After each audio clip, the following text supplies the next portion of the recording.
Hi hello welcome to AKS news zone. ఈ video పూర్తిగా చూసి లైక్, షేర్ అండ్ సబ్స్క్రైబ్ చేయండి. ఇక అల్లు అర్జున్ నటించిన లేటెస్ట్ మూవీ పుష్ప 2 ప్రపంచవ్యాప్తంగా ప్రేక్షకుల ముందుకు వచ్చింది. ఇక లేట్ చేయకుండా మూవీ ఎలా ఉందో తెలుసుకుందాం పదండి. ఎర్రచందనం కూలీ నుంచి సిండికేట్ కింగ్లా ఎదిగిన పుష్ప ఎప్పటిలాగే తన ఆధిపత్యాన్ని కొనసాగిస్తాడు. శ్రీవల్లి పుష్పను ఒక కోరిక కోరుతుంది. ఆ కోరిక తీర్చే క్రమంలో తనకు ఎదురైన సంఘటనల వలన పుష్ప ఏం చేశాడనేదే main story line. Pushpa part 1తో పోలిస్తే పార్ట్ 2లో అసలు పెద్దగా కథ ఏం లేదు.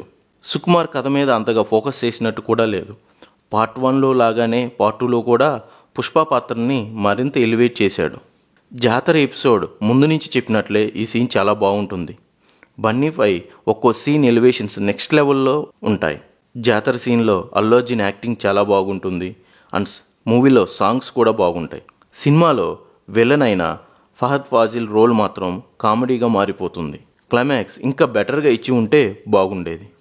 ఈ సినిమా ప్లస్ పాయింట్స్ వచ్చేసరికి అల్లు అర్జున్ యాక్టింగ్, జాతర సీక్వెన్స్, కొన్ని మాస్ సీన్స్. ఇక మైనస్ పాయింట్స్ వచ్చేలకి direction, Sukumar writing, villain characters and climax. ఓవరాల్గా ఈ మూవీకి మేము ఇచ్చే rating 2.5 out of 5. Thanks for watching.